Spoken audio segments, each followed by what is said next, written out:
Queridos, amados irmãos, que a paz do nosso Mestre Jesus esteja sempre conosco. E agora, neste momento, nos fazendo entender a mensagem que vamos passar para vocês. Que a lição de hoje sirva para nós pensarmos, refletirmos em tudo o que nós vamos dizer e as consequências. Nada acontece por acaso. Nada acontece simplesmente porque deve acontecer. Mas é porque nós assim o queremos e assim nós o fazemos. Se fazemos coisas boas, naturalmente vai acontecer como resposta coisas boas. Para que nós tenhamos uma ideia mais aproximada das condições que iremos encontrar ao chegarmos do plano espiritual após o nosso desencarne, é necessária uma reflexão daquilo que somos hoje, enquanto aqui estamos encarnados, e o que seremos após o desenlace da matéria. Por exemplo, o que nós encontramos hoje aqui na Terra? Pessoas, animais, construções, instituições em geral, múltiplos sentimentos, vícios os mais variados, comportamentos, atitudes positivas e atitudes negativas, quereres e sentimentos diversos, tudo cultivado por nós, espíritos encarnados. Vamos pensar, após o desencarne, encontraremos condições diferentes? Pensam vocês que as pessoas serão outras, diferentes? Que imediatamente os seus sentimentos também se alteram? Que o espírito passará a se comportar de maneira diferente assim que desencarne? Que de pai e esposo opressor, o espírito assume uma posição extremosa de amor e proteção imediatamente? Que principalmente, após a morte física, será verdadeiro dizer, de acordo com o ditado popular, morreu, virou santo? Já pensaram sobre isto? E sem nos aprofundarmos nas particularidades encontradas na vida do espírito no plano espiritual, estudaremos hoje uma correlação da nossa vivência como espírito encarnado e como espírito desencarnado. Sem suas percepções, as sensações no plano espiritual, principalmente a sua passagem pelo umbral. E, de certa forma, mudar a nossa maneira de imaginar o umbral como sendo uma situação permanente para o espírito pecador, como ainda entendem algumas correntes religiosas. Vejamos quais sentimentos nutrem o espírito encarnado. Aqui tem algumas: ódio, mágoas, egoísmo, desejos, posse, inveja, amor, fraternidade, comiseração, poder, dependência, piedade. Tudo isso são sentimentos que nós trazemos e nós o praticamos aqui no nosso dia a dia. Alguns numa intensidade maior dos sentimentos bons, outros numa velocidade e multiplicando esses sentimentos quando nós o fazemos para o mal. Mas, quando nós partimos como desencarnado, quais são os sentimentos que nós levamos daqui? São os mesmos sentimentos. Imediatamente não há transformação alguma. Carregamos a nossa raiva, o nosso ódio, tudo aquilo que nós praticamos, que nós sentimos aqui quando encarnado, nós levamos quando desencarnamos. Portanto, o nosso nível de vibração energética pelo pensamento ou pelo sentimento é o mesmo. Constata-se que nós somos o mesmo espírito, nas mesmas condições de quando aqui encarnado. E que estes sentimentos só mudarão com muito tempo e a prática em outros sentimentos, saindo de um sentimento negativo para um sentimento positivo ou superior.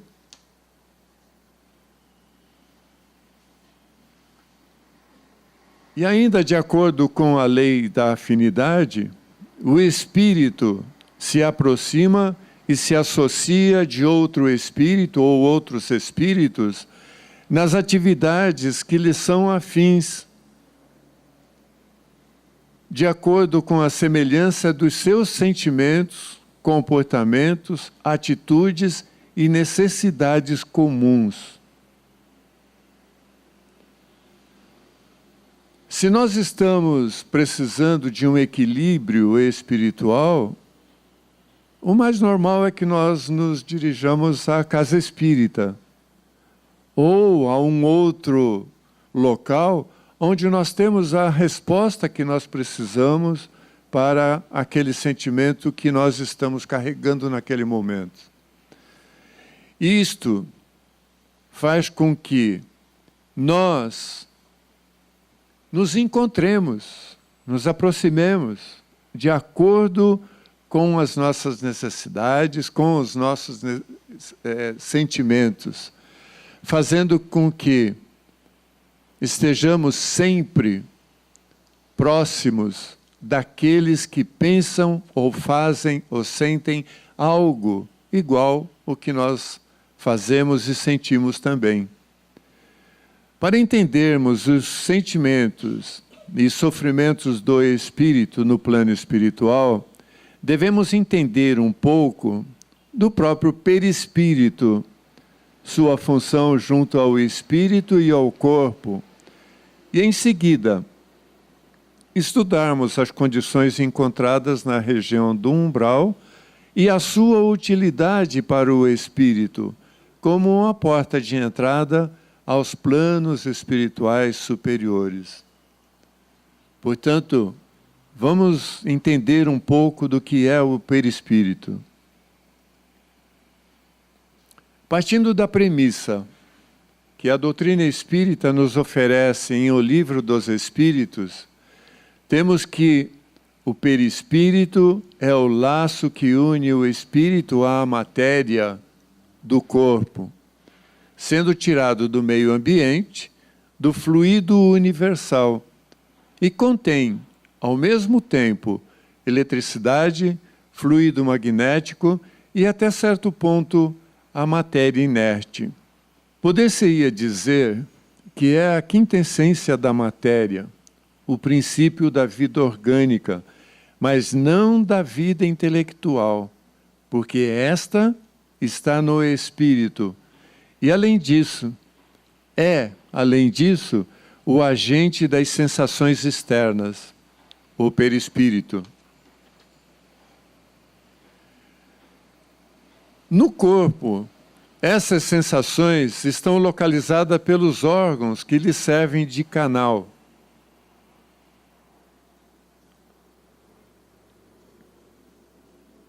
Por exemplo, o paladar, o olfato, o tato, a audição. Todos esses sentimentos que nós transmitimos através dos nossos canais de percepção, eles transmitem somente aquele dado específico registrado em cada um desses pequenos órgãos, fazendo com que o espírito sinta exatamente aquilo que sente, está se registrando na matéria. Porém, quando o corpo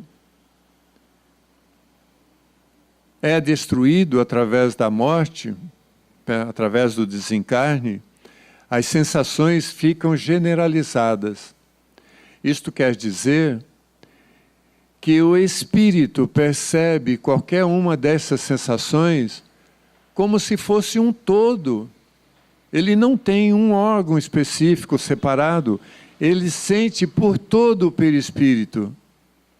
Então, existe uma projeção muito grande daqueles sentimentos. Quando é medo, sente-se medo de verdade.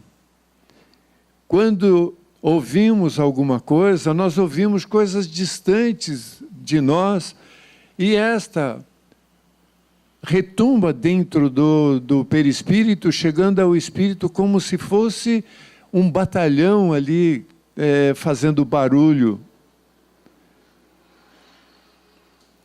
Tudo isto para dizer que quando nós estamos desencarnados, as sensações que nós sentimos como desencarnados é muito superior ao que nós sentimos quando estamos encarnados. A gente não presta atenção da manifestação dos nossos sentimentos, porque ele é reduzido pela própria carne, pela própria matéria, que é o veículo de transmissão para o espírito.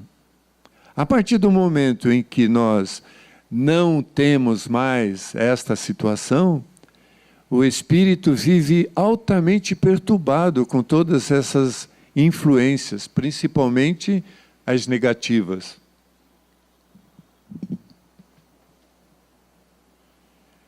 Mais ou menos isto que acontece.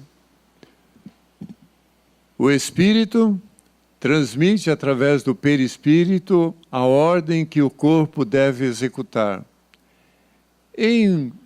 No retorno, o corpo responde quais as sensações que ele está tendo naquele momento, o perispírito encaminha até o espírito.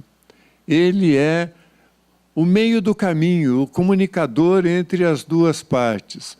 Uma de uma situação não matéria e a outra em situação de matéria. Como não há possibilidade ou condições ideais de comunicação direta com o corpo, se faz através do perispírito.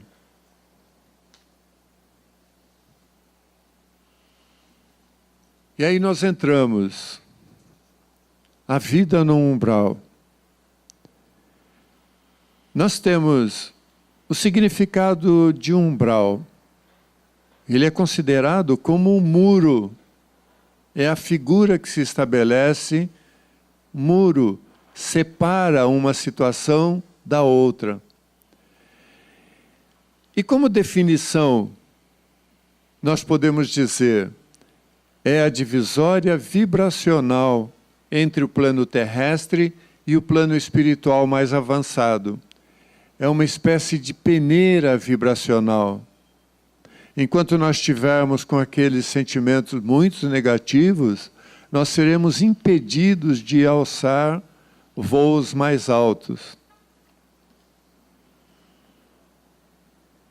É descrito por quem já esteve lá, no umbral, como sendo um ambiente depressivo, angustiante, de vegetação feia, ambientes sujos, fedorentos, de clima e ar pesado e sufocante.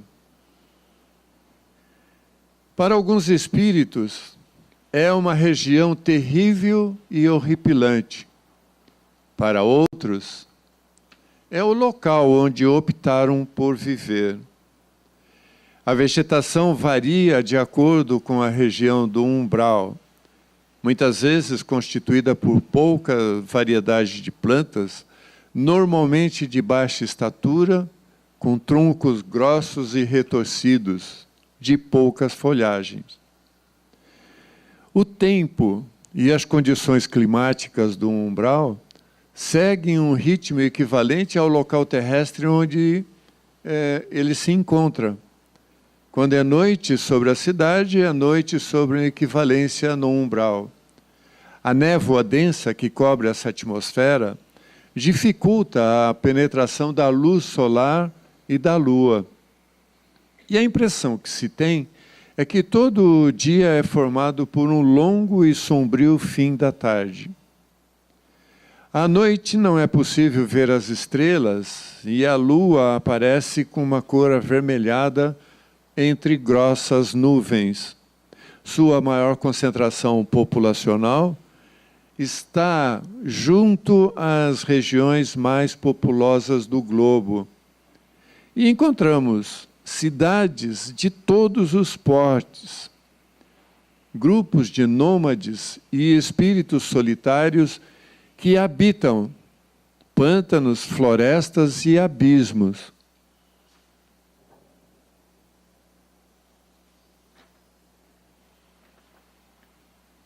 E o umbral funciona como uma região destinada ao esgotamento dos resíduos mentais. Uma região de zona purgatorial, onde se queima o material deteriorado das ilusões que a criatura adquiriu enquanto vivia na Terra. Concentra-se aí tudo que não tem finalidade para a vida superior.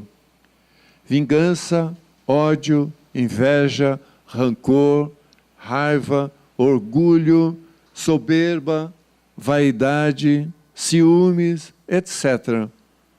O espírito impregnado com estes sentimentos se encontra intoxicado. Todos os espíritos se atraem por afinidades e semelhanças.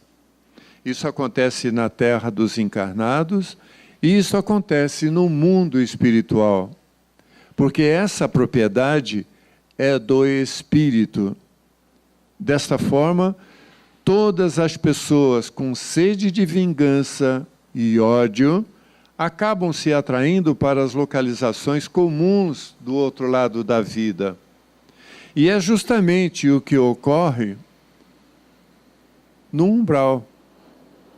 E a junção de tantas mentes doentias no mesmo espaço e a força dessas mentes acabam construindo todo o ambiente ao seu redor. Fica fácil perceber que um local repleto de pessoas emocionalmente desequilibradas, que estão unidas por pensamentos, não é um local bonito e nem agradável.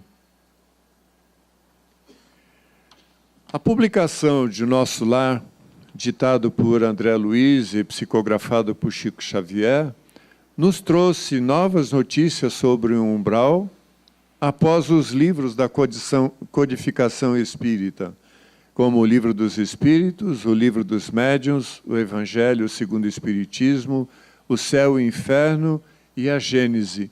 De certa forma, este assunto é tratado nestas publicações de maneiras esparsas e depois nós acabamos juntando isso tudo quando nós conseguimos ler e refletir sobre todas essas lições que foram nos trazidas por Kardec.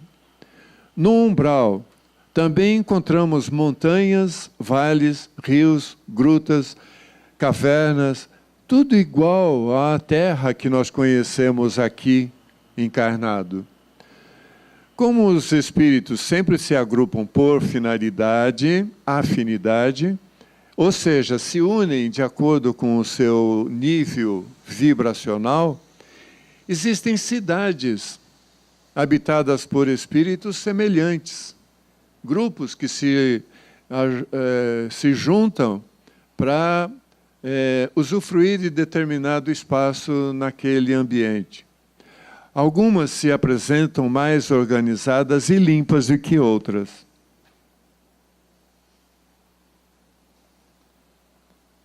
E como uma nação,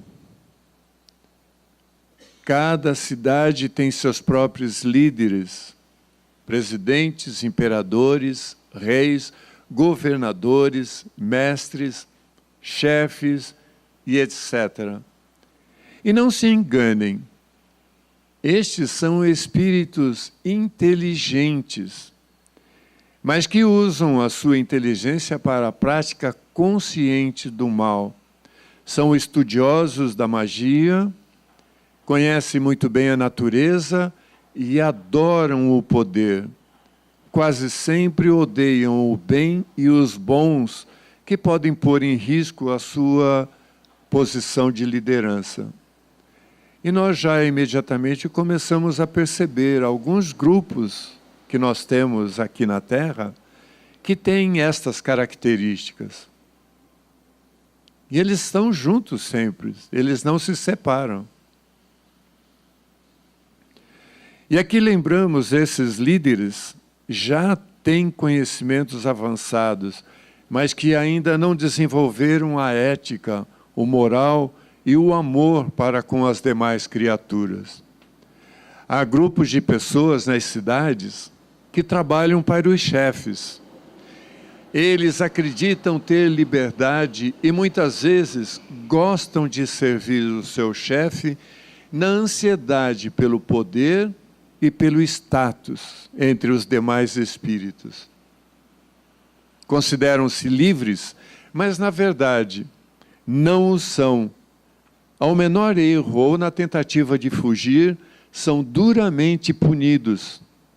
E existem até escravos que vivem nas cidades realizando trabalhos de manutenção da estrutura daquela cidade, sem receberem nada em troca, além da possibilidade de lá morarem. E eles são duramente castigados quando desobedecem e vivem cercados pelo medo imposto pelo próprio chefe. As cidades possuem construções semelhantes às que encontramos na cidade aqui na Terra. As maiores e melhores construções, entretanto, são de propriedades do chefe e dos seus protegidos. Sempre existem locais grandiosos para festas e para realizações de julgamentos.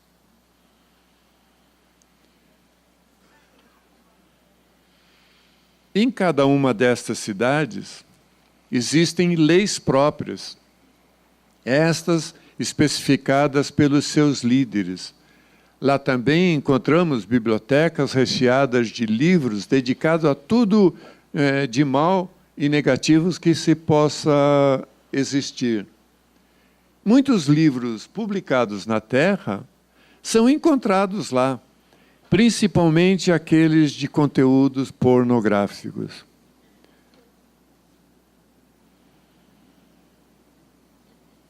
Além da cidade, nós temos também os núcleos, que são menores agrupamentos de espíritos que também têm afinidades entre si, seus moradores.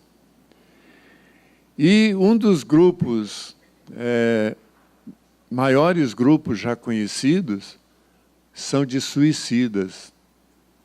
Essas criaturas, agora entra aquela posição que nós colocamos do perispírito.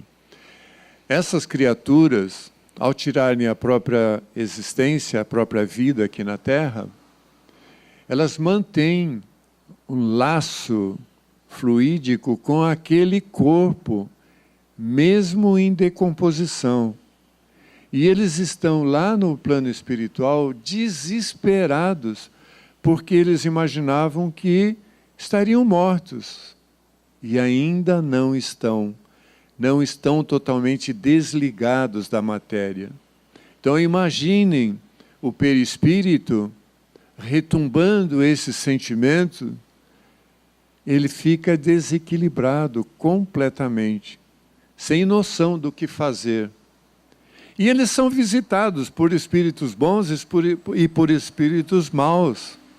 Os bons tentando ajudá-lo, E os maus indo até lá, fazendo chacotas e, inclusive, demonstrando a eles que agora eles estavam em situação inferior do que antes, quando juntos os dois estavam um cutucando o outro, né, fazendo coisas erradas e maldosas um para com os outros.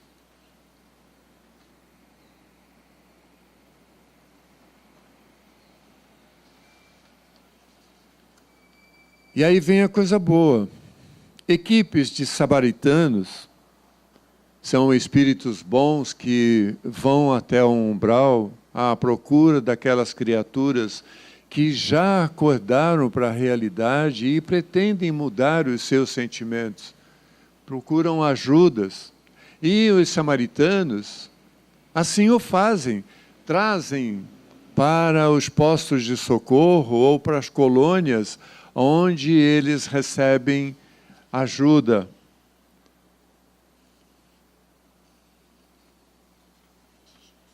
É muito comum, ainda no plano espiritual, é muito comum a existência dos núcleos de marginais. Estes atormentam todos à sua volta. Locais onde estão reunidos assaltantes, assassinos, ladrões, traficantes e outros tipos de criminosos e viciados em sintonia mútua. E é importante saber que aqueles viciados, volta e meia, eles visitam a Terra, procurando outras criaturas com as mesmas condições de vícios, para aurirem os prazeres que os encarnados têm quando praticam os seus vícios.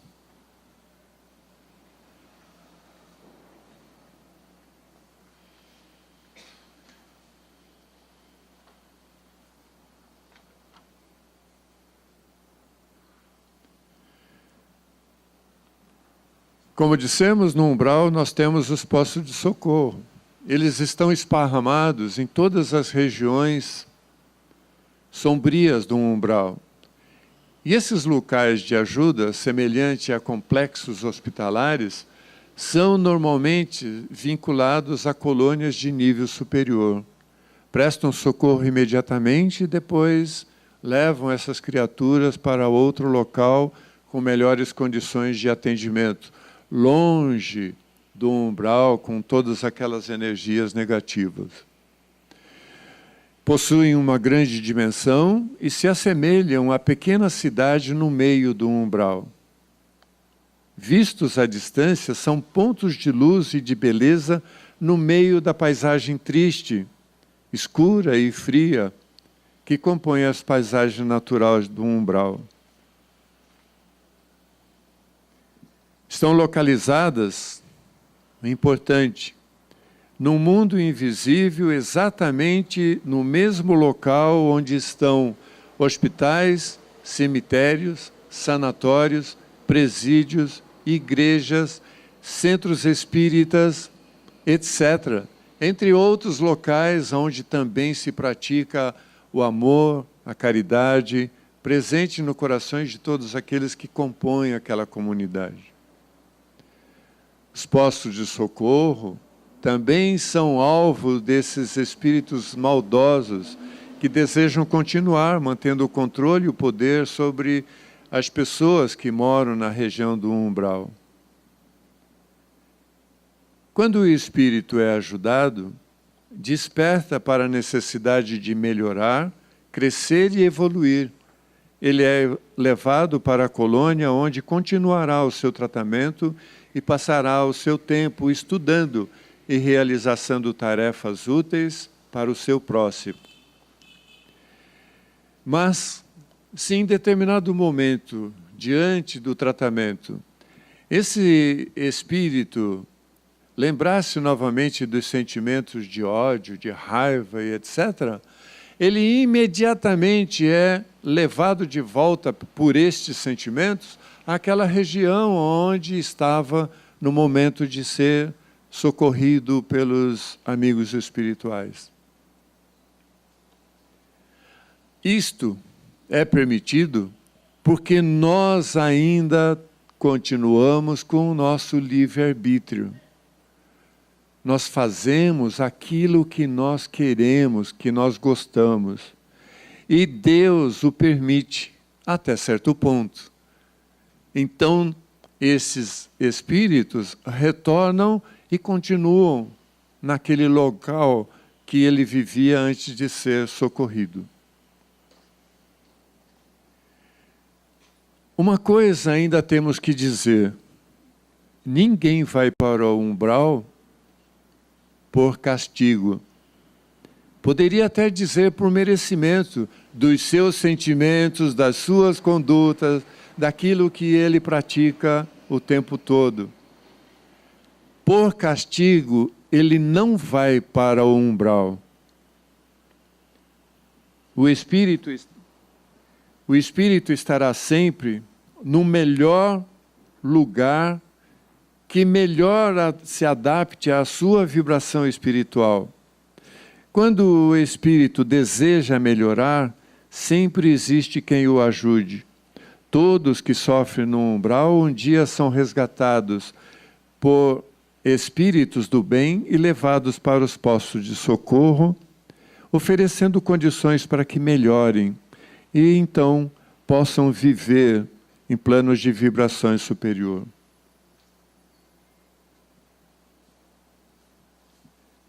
Mesmo com toda a atenção dos amigos espirituais, existem muitos espíritos que ficam no umbral por livre e espontânea vontade. Ou são chefes, que lá desejam permanecer para continuar mandando, ou se aproveitando do poder e dos benefícios que acreditam ter em seus mundos. Isto, para nós refletirmos, o que fazemos hoje da nossa vida, nós teremos como resposta logo em seguida o desencarne e o encaminhamento do nosso espírito para o plano espiritual. Aí cabe a pergunta, que é matéria do próprio simpósio, é uma proposta.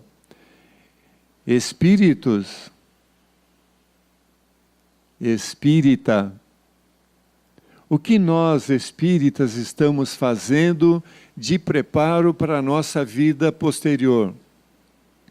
O que nós estamos conseguindo para nós, para que nós possamos desfrutar no plano espiritual assim que nós nos despedirmos da matéria? Um alerta muito grande.